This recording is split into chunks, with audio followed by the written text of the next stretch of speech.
Welcome to Talk About Topeka. I'm Chris Schultz. On this episode, we're going to be speaking to the Mayor of Topeka. Mayor Bill Bunten joins us. This episode is brought to you by the WIBW channels and The Break Room. Join us for breakfast, lunch, and the Cabaret Dinner Theater in the evenings. Sit back, relax, and enjoy the show because it all starts right now. It's a really exciting show today with Talk About Topeka. I'm Chris Schultz, and I'm sitting here with the Mayor of Topeka, Mr. Bill Bunten, a legend in his own right. How are you, Mr. Bunten? I'm fine, Chris. All right. Well, thank you so much for joining us on the show today. I wanted to talk a little bit with you just in the middle of my restaurant down here, just to show people that you're a person. Isn't that amazing, folks? It's Mayor Bunten. Did you say I was a legend in my own mind, or did you say in your own right? Yeah, oh. Yes, yeah. Well, whichever, I guess, right? Well, I wanted to start off. You've been a politician for a long time. You've been serving all of us. You started serving our country being a Marine. So how do you think that affected your ability to be a good politician?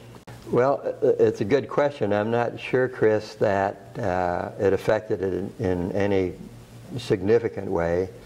I had graduated from college in the spring of 1952, hadn't been in ROTC, so I decided that I'd follow my older brother Bob and join the Air Force. Mm-hmm. He eventually became a pilot and flew combat missions in Korea, and I thought that I'd certainly be popular with the girls if I was a pilot, so I joined the Air Force. But then I went home and I thought to myself that I'm not sure I'd made the right decision, because one, I'm afraid of heights, and two, I'm not very good at details, which is not a good thing if you're an airplane pilot. Yeah.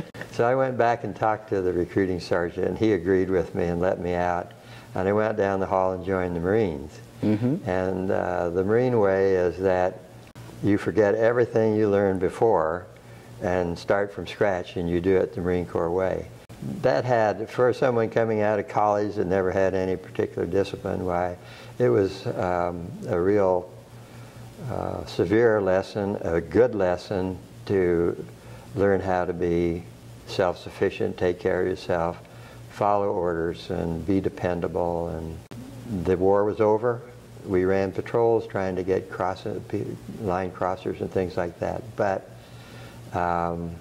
I never fired a shot in anger. I was grateful for that. Yeah.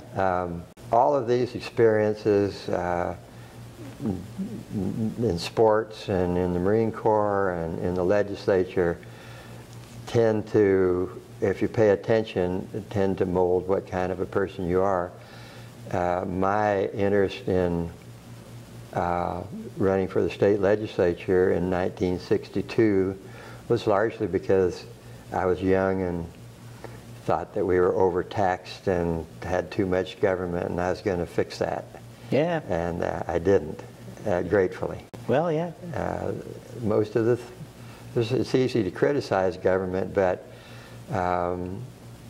government is established to do certain things. The city, for example, it'd be pretty hard to have a private police force. Sure. A private fire department, or someone like Public Works to take care of infrastructure and sure. Streets and sewers and what have you. And of course a zoo. We used to have Parks and Recs, but that was ceded to the county, and mm-hmm. I'm pleased. I think they're doing a good job of it.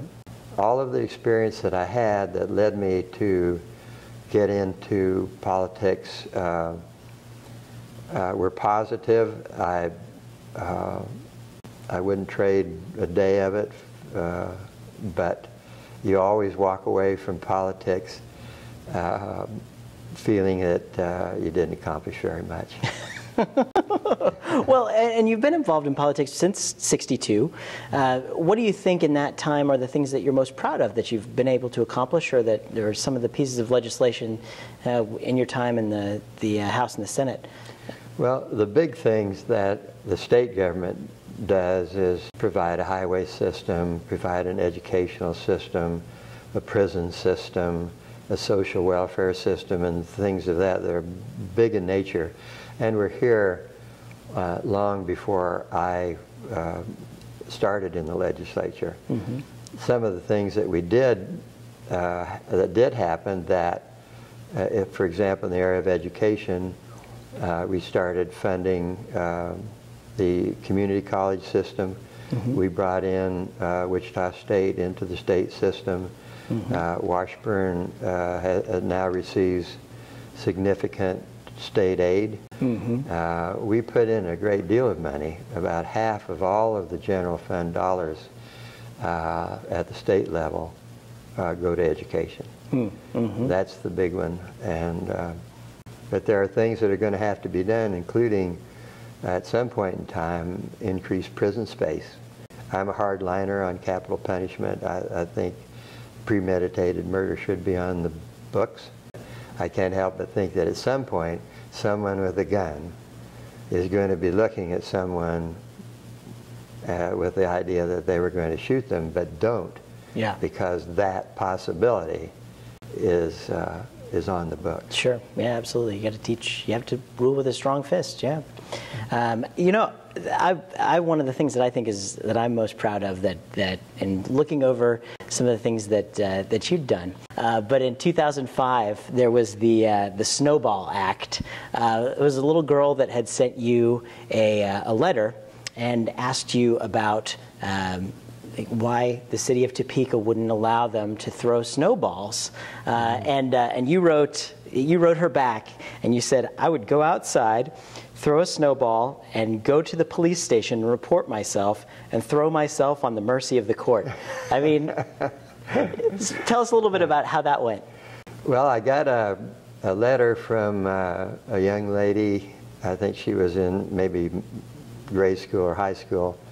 And they were looking at silly laws in states and communities all across the country. And the fact you couldn't throw a snowball in Topeka, Kansas caught their attention, so they wrote to me. I looked into it a little bit. As I recall, the problem was that they had people would stand on a bridge where an overpass for the highway, they might take a snowball and throw it down, cause an accident. Pretty unlikely, but someone thought that was a good idea to have that kind of law in there. I remember another, and there were several, but I remember one of them was that you couldn't take chickens across Kansas Avenue. I think that was in the 1880s or something like that. But I think there's a book that actually has some silly laws. Yeah. Well, speaking of Kansas Avenue, you know, you're preaching to the choir about, to me, because I'm a believer in taking care of downtown Topeka and Kansas Avenue, obviously. And but to the folks at home, why is it important? Why is this push to maintain Kansas Avenue? Why is this an important piece for our city to look at? Well, we ought to make it mandatory viewing so that everybody understands where we're coming from on Kansas Avenue. First of all, with the malls being developed and shopping centers across the city, retail businesses moved away from downtown Topeka, where they were when I was growing up, all located. The deterioration of the downtown continued. There were some efforts made to clean it up, spruce it up, but without success. But in the Heartland Visioning Program, we held 5 or 6 public meetings that were attended by between 5,000 and 6,000 Topekans. And their most important concern was the deteriorating downtown. Because of that, we gathered a group of people and talked about downtown, and people came up with ideas about water features and curved sidewalks and things. Quite interesting. But it seemed to just kind of die. And then when it came up again, why we hired RGM or something like that, whatever the Omaha company was that dealt with downtown development. They developed something. And again, the city council wasn't all on board. They said they didn't have enough information. We didn't have firm figures as to what it would cost to repair what's under Kansas Avenue as well as what's on Kansas Avenue. Sure. We didn't want to we wanted it to be a public-private partnership so that a certain amount of money could be raised for the aesthetics that would go along with the necessities. The result of all that has been that it slowed down again, but I have appointed a committee that has met twice. We now have firm figures on what it will cost to repair the street, the stormwater sewers and the water lines and the sewers underneath Kansas Avenue.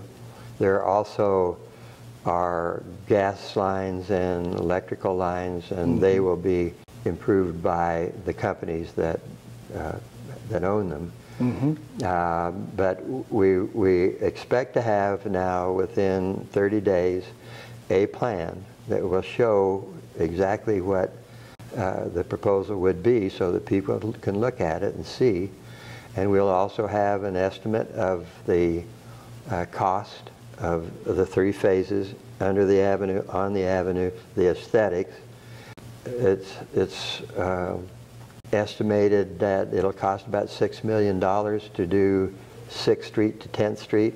That sounds like a lot of money until you consider that Manhattan is spending $200 million on their downtown, issuing star bonds. We're paying cash, and it was brought to my attention by the Chamber of Commerce people in Topeka that these companies that come to Topeka, like Mars and Bimbo Bakery and Home Depot and Target, and there are others that are looking at us too, they all express a concern about the downtown area. If it is a junk pile, then that's a negative for us. But the bottom line is this. You have initially, in almost every issue, you do something or you do nothing. Yeah. If you do nothing, then the deterioration continues. If you do something, it costs money. Yeah.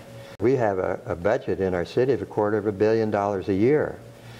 Spend $33 million a year on police protection and another $22 or $23 million on the fire department. And to spend funds that are available already. We don't have to raise taxes to direct the money to the downtown. To spend $6 million of public funds seems to me to be a bargain if we can make this city something special again.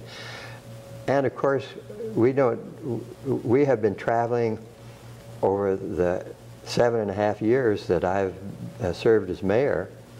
We've been traveling to places like Little Rock, Arkansas, Oklahoma City, Omaha, Des Moines, Sioux City, coming up here, yeah. Davenport, and then they're going to Colorado next month. These are all cities that succeeded in taking their downtowns and making something about it. My father used to say that will alone is great. All things give way before it, sooner or late. Where even death sometimes must wait for such a will. If we have the will to make this work, we can do it. Yeah. And we do have it, and we will make it work. And there are people that are apprehensive about it, and I understand that, but we're not going to do nothing. You can't, especially when things are falling apart, you know, and then it's time to do the responsible thing and take care of them.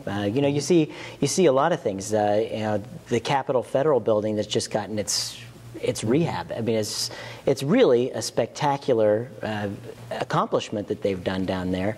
And there's a lot of people are on board with this, just like Capitol Federal. And I mean, how do you see that? I mean, the businesses, the business community, how excited are they about it? I've been told that virtually every business that's downtown is on board. it's going to be a hardship for them, because from time to time the street in front of their business is going to be under repair. I think that's one thing that's good for me. I care about, you know, out in front of my store, if they're going to replace the street, that's one of the things that I'm glad that they're taking a little extra time and doing it the right way, making sure the figures are done and making sure everything is gelling, because the last thing I want is to close down that street in front of the store and then 6 months later have another water main break, or, you know, something else that does the same thing. I mean, those are the types of things that can really hurt businesses. And one of the things I got involved with a lot is to make sure that, you know, that the small businesses were looked after. You know, that was one of the original things, and to make sure that those types of things didn't happen. And I'm seeing that people are doing a good job. The city, I think, is doing a better job. There's a call that people don't want to get this wrong. You know, the people at the city level, and from my perspective, don't want this to be wrong. They want it to be right. They want it to be a success, and it's not rather a, you know, let's just write a check and throw money away. And that's not the case. It really is taking the time and doing it right, and I think that's what everybody wants to do. Well, we're going to present a program, and if it's the right program, and it will be, I'm confident of success, but I cannot imagine, if I was a business owner down here and watching the deterioration as it's gone along and seeing no one that wants to come to be of assistance, that would be a sad day. Yeah. But we're determined to make this downtown vital again, and I believe we'll be successful. Yeah. Some people are concerning the private dollars. I've been concerned, well, how are you going to raise $1 million or $2 million? I don't think that's a problem at all. And I'll tell you this quick story, if I may. Sure. I was just sitting in my office one day, and this young lady came in to see me. Her name was Joanne Morrell, and she sat down and said that she had been to Kansas City and seen a Children's Discovery Center and thought we should have one here. Well, they talked about having one actually downtown, and hadn't gotten off the ground and what have you. And as she talked, I said to her, Joanne, how much money are you going to need to make this thing go? And she said she thought she'd get $2 to $2.5 million. I thought to myself, oh, for heaven's sakes, I don't know how this young lady's going to be able to do that. Yeah. Well, that shows you how dumb I am, because she's raised over $7.5 million.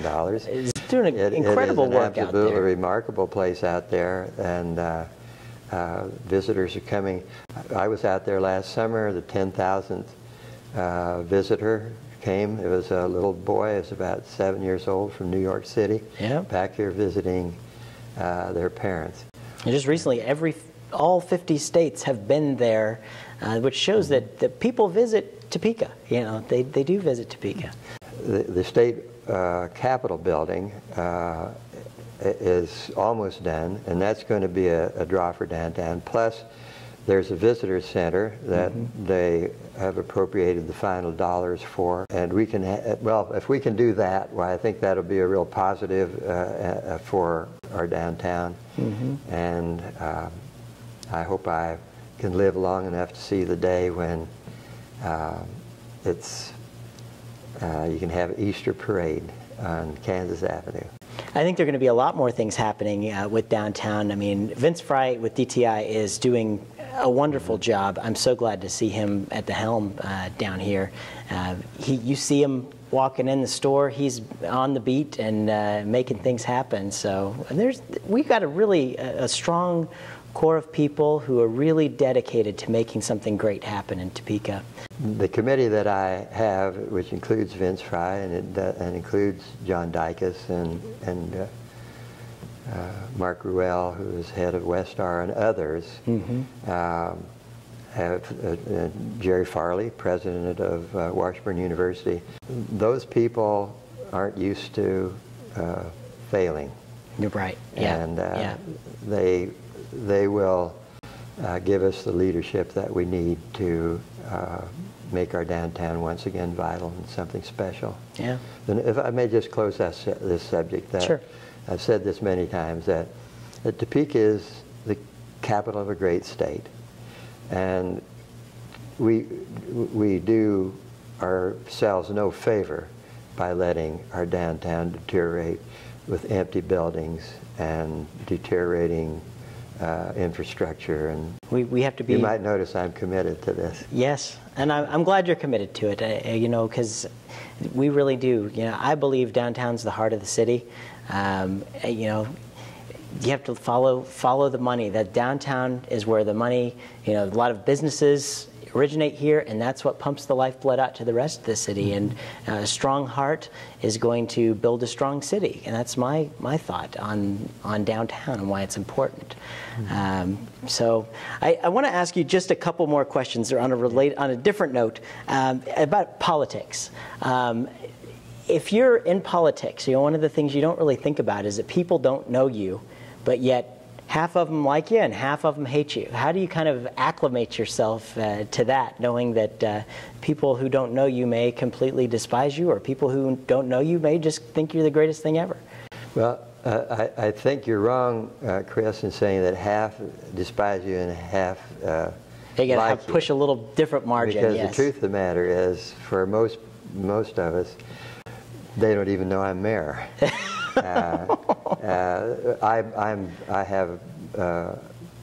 I'm more public than other elected officials, but how many people can tell you who their city council person is? How many people can tell you how many people are on the city council? Yeah. Who can tell us who your county commissioner representative is, or your school board representative is? Yeah. And all these people are spending a great deal of money. We have our elections for city offices, that being for the mayor and the 4 or 5, depending on the year, council people. It's in April. The big elections are in November, and people really turn out there. Yeah. They'll turn out maybe 50–60% of the eligible voters will vote. Yeah.